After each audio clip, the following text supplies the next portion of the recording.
दोस्तों नमस्कार, मैं हूं अक्षय और आप देख रहे हैं नेशनल संवाद। बीजेपी के ट्विटर हैंडल द्वारा एक पोस्टर जारी किया गया है और उस पोस्टर के माध्यम से राहुल गांधी को नए युग का रावण कहा गया है। अब भारतीय जनता पार्टी को इतनी ओछी मानसिकता और निम्न स्तर का इस तरीके से कार्य क्यों करना पड़ रहा है, इस विषय पर हम लोग विमर्श करेंगे। साथियों, जैसा कि हम लोग देख रहे हैं पिछले कई वर्षों से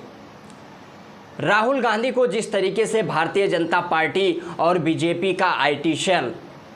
पप्पू साबित करने में लगा था, पप्पू से काम नहीं बना तो अब नए भारत का रावण कह दिया गया है। इसके पीछे कारण क्या है, इसका रीज़न क्या है, इस विषय पर यदि हम विचार करते हैं तो ये स्वाभाविक है कि अभी हाल ही में 5 राज्यों में चुनाव होने जा रहा है, छत्तीसगढ़, मध्य प्रदेश और राजस्थान में, और तेलंगाना और मिजोरम में। छत्तीसगढ़, राजस्थान और मध्य प्रदेश में 3 राज्यों में भारतीय जनता पार्टी और कांग्रेस आमने सामने हैं और तमाम सर्वे और आंकड़ों ने ये साबित कर दिया है कि कांग्रेस चुनाव जीतने जा रही है और कांग्रेस लगातार बढ़त बना रही है। जो भारतीय जनता पार्टी राहुल गांधी को पिछले कई वर्षों से पप्पू साबित करने में लगी थी और कई करोड़ रुपए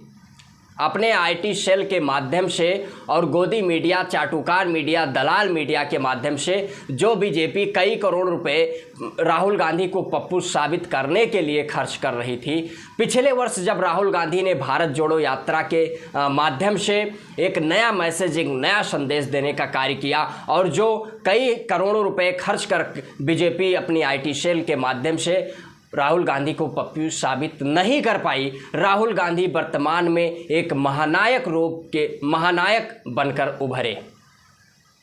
और वो जिस तरीके से किसानों के बीच में पहुंचते हैं, कभी धान की रोपाई करते हुए दिखते हैं, कभी गाड़ी के गैराज में गाड़ी बनाते हुए दिखते हैं, कभी वो जिस तरीके से पंचर की दुकान पे पहुंच जाते हैं, कभी फर्नीचर की दुकान पे दिख जाते हैं, लकड़ी काटते हुए दिख जाते हैं, कभी कुलियों के बीच में पहुंचते हैं, माताओं बहनों के बीच में पहुंचते हैं, जिस तरीके से कभी बेरोजगारों के बीच में पहुंचते हैं, छात्रों के बीच में पहुंचते हैं, उनसे संवाद करते हैं और गरीबों और छात्रों और नौजवानों का, किसानों का जिस तरीके से वो दुख दर्द समझने का, महसूस करने का प्रयास करते हैं और वो एक जननायक के रूप में उभर रहे हैं। और बढ़ती हुई लोकप्रियता उनकी लगातार भारतीय जनता पार्टी और मोदी को चिंता सता रही है।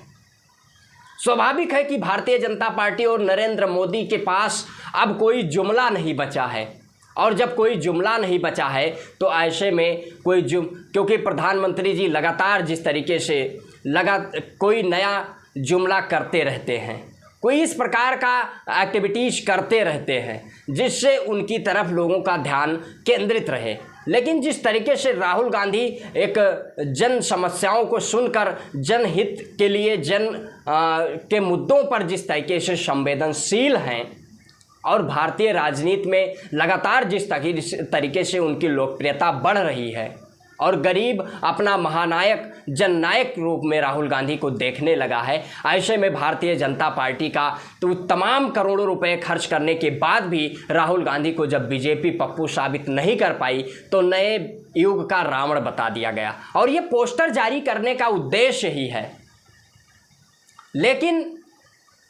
बीजेपी को ये जानना जरूरी है कि इसका परिणाम भी सकारात्मक भारतीय जनता पार्टी के लिए नहीं होगा, क्योंकि राहुल गांधी जिस तरीके से सामाजिक न्याय के मुद्दों पर एक्टिव हैं, जिस तरीके से सामाजिक न्याय के मुद्दे को लेकर संवेदनशील हैं, लगातार उनकी बढ़ती लोकप्रियता बीजेपी को चिंता होना लाजमी है। दूसरा सबसे महत्वपूर्ण बात यह है कि नरेंद्र मोदी जिस तरीके से अपने आप को पिछड़ा बताते हैं कि मैं ओबीसी हूँ, लेकिन यदि उनसे सवाल किया जाता है कि आपने पिछड़ों के लिए क्या किया, यदि आप महिला आरक्षण विधेयक लाए तो उसमें पिछड़ी जाति की महिलाओं के लिए आरक्षण का प्रावधान क्यों नहीं किया गया, इस मुद्दे को लगातार जिस तरीके से राहुल गांधी बीजेपी को घेर रहे हैं और सदन में उन्होंने सवाल भी किया केवल एक संस्था में जो देश का बजट कंट्रोल करता है उसमें मात्र ओबीसी 5% क्यों?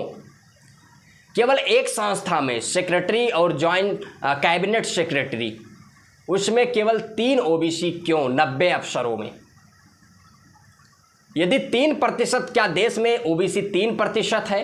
क्या देश में ओबीसी 5% है? यदि नहीं, अभी हाल ही में बिहार में जिस तरीके से जाति गणना के आंकड़े जारी हुए हैं और वहाँ जिस तरीके से पूरे देश में एक राजनीतिक माहौल में एक नया विमर्श निकल के आया है, लगातार जिस तरीके से राहुल गांधी सामाजिक न्याय के मुद्दों के लेकर संवेदनशील हैं और लगातार जिस तरीके से उनकी लोकप्रियता बढ़ रही है, ऐसे में भारतीय जनता पार्टी निम्न स्तर का कार्य ओछी मानसिकता के तहत करने पर मजबूर है और वर्तमान का रावण बता दिया गया। लेकिन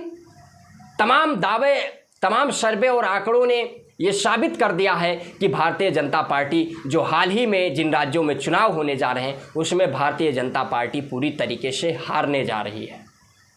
यही कारण है। इस विषय पर आप सभी लोगों की क्या प्रतिक्रिया है? आप अपनी प्रतिक्रिया कमेंट बॉक्स के माध्यम से अवश्य दें। यदि वीडियो को यूट्यूब पर देख रहे हैं तो चैनल को सब्सक्राइब करें, यदि फेसबुक पर देख रहे हैं तो पेज को फॉलो करें। तब तक के लिए जय हिंद, जय भारत।